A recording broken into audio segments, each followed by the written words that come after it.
Hey everyone, or Xin Chao as they say in Vietnamese. So the last video we were in Vientiane, the capital of Laos, and we just spent one night there, and we just went to a night market there, which was reasonably big and had a few different things than most other night markets that I've been to so far, so which was cool. And we went out for dinner to a nice restaurant there. They had a live band playing.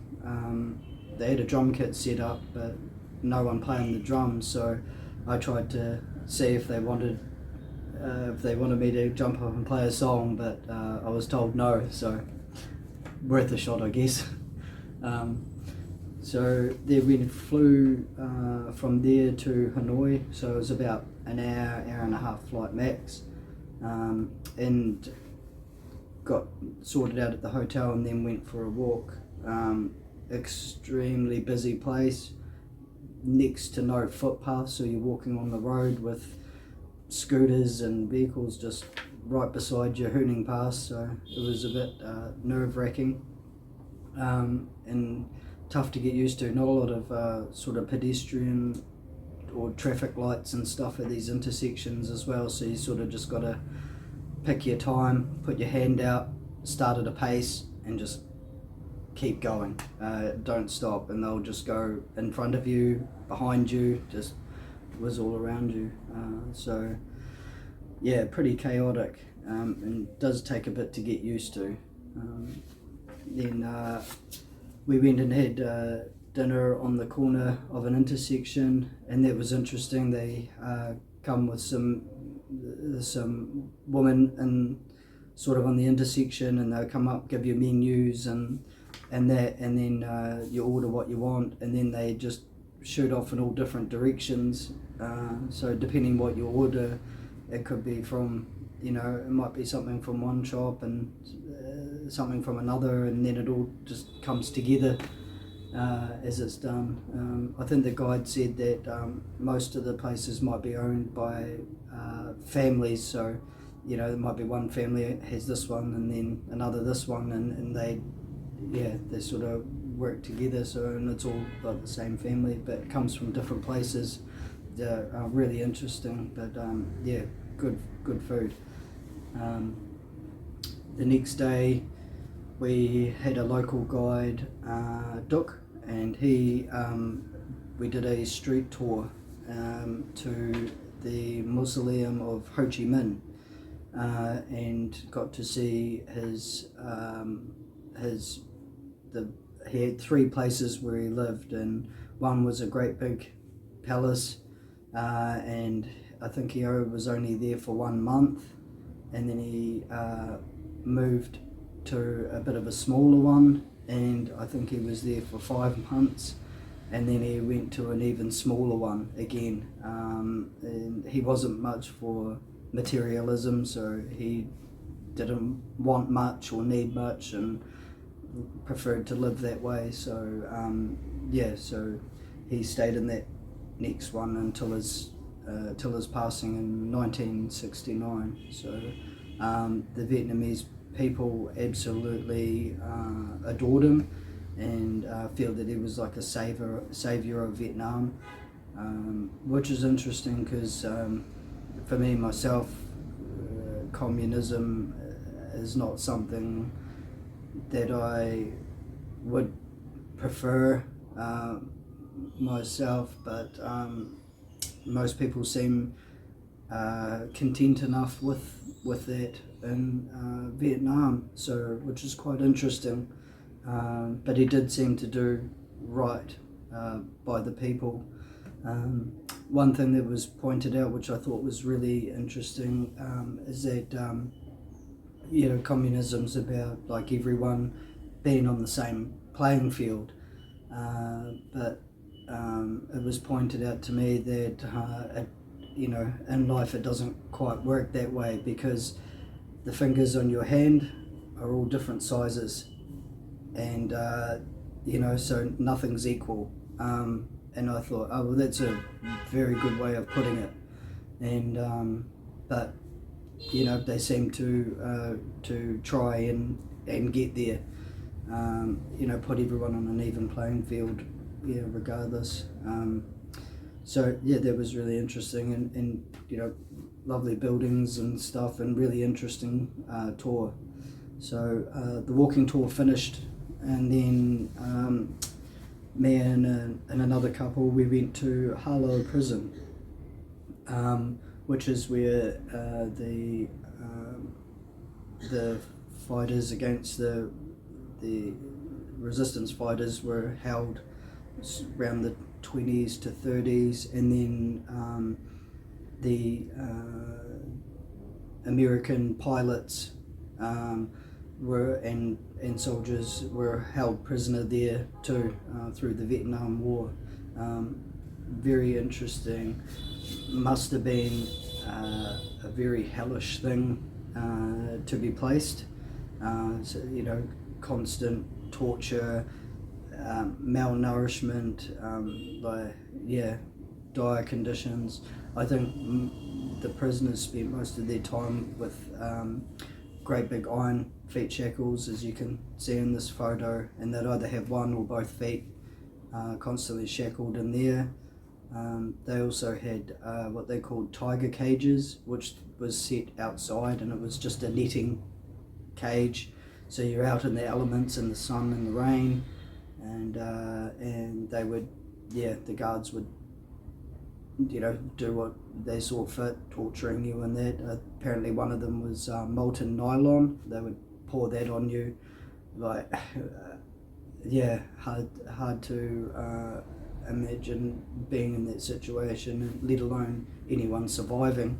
But yeah, that was a very interesting wee tour.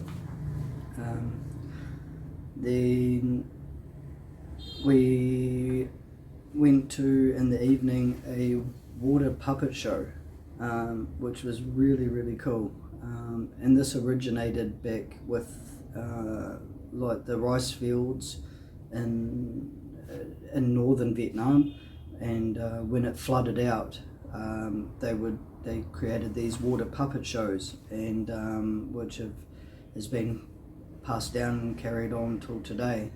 So the music and everything was all done live with traditional instruments, drums and string instruments. I spent quite a lot of time watching them, being interested in music myself. It was very, very well done. Entertaining. So if you're in Hanoi, definitely go and check out the water puppet show. We went to dinner in a place called Little Hanoi, and then that's where I met the new people on the tour, and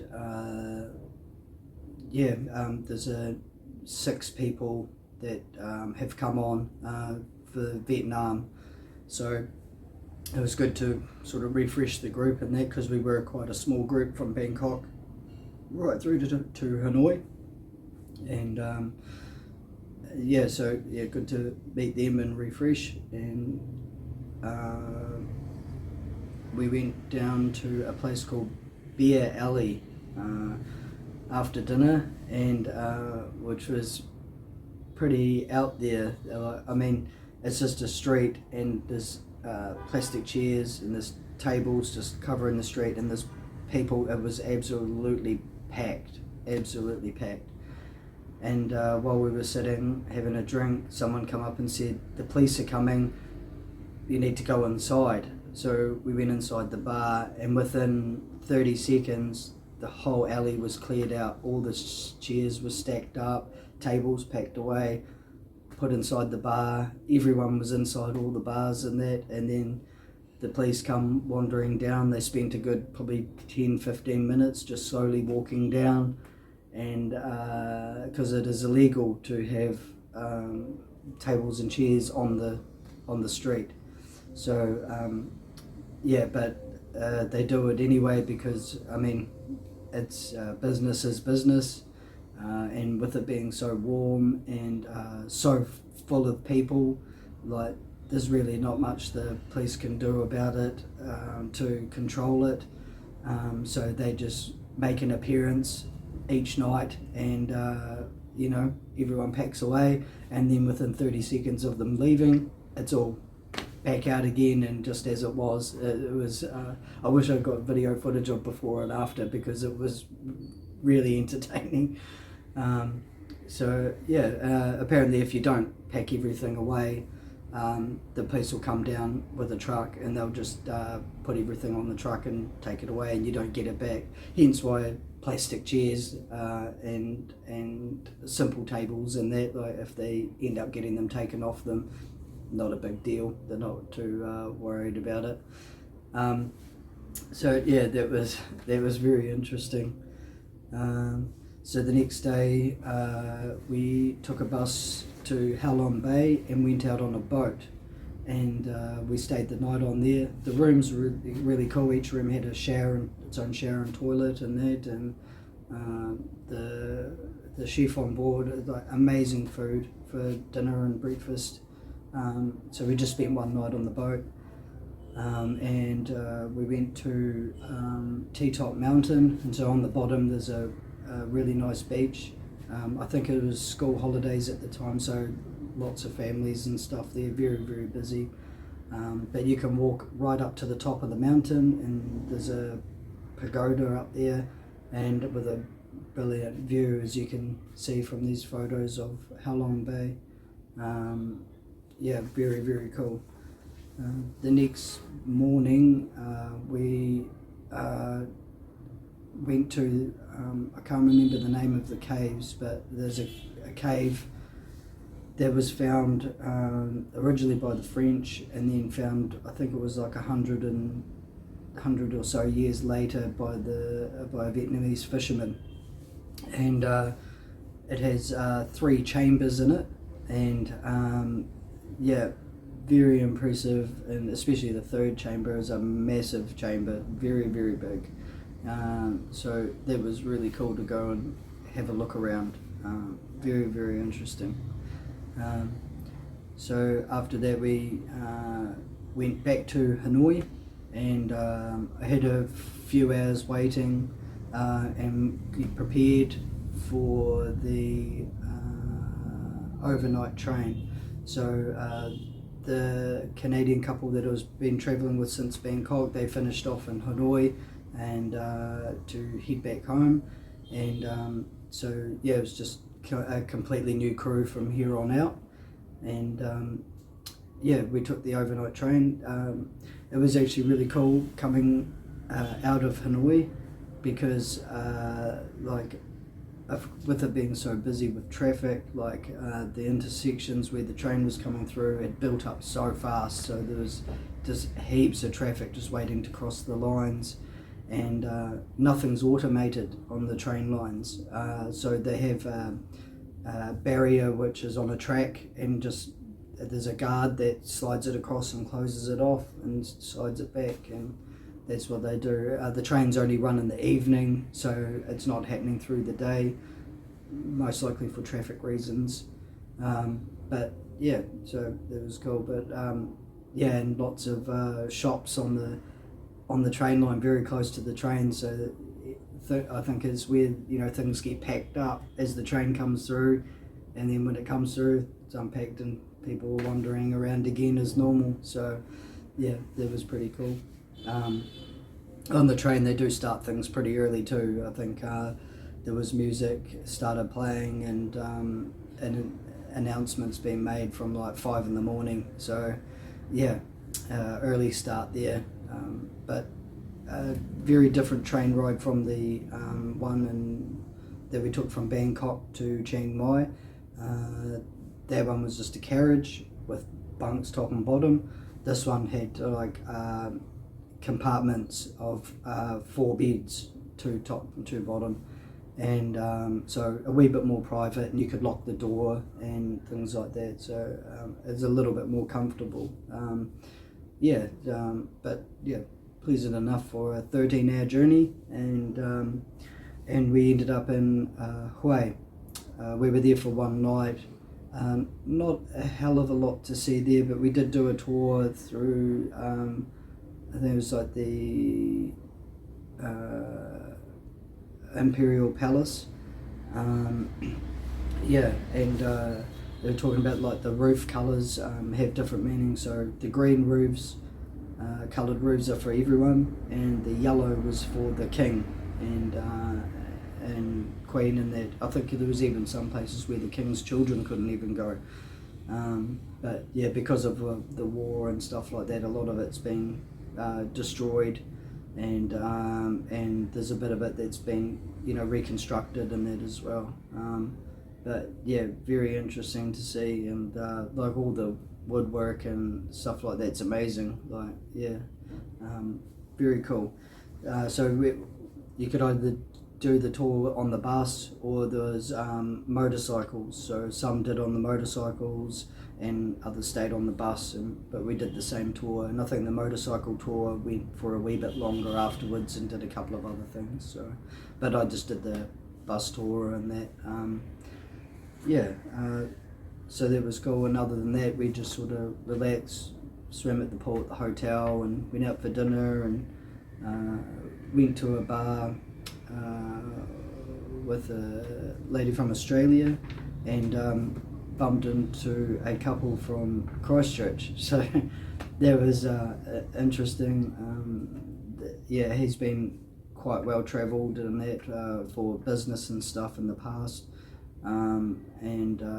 They love Vietnam and Thailand and that. So yeah, I think they come back generally in the summer. They just chase summer around, and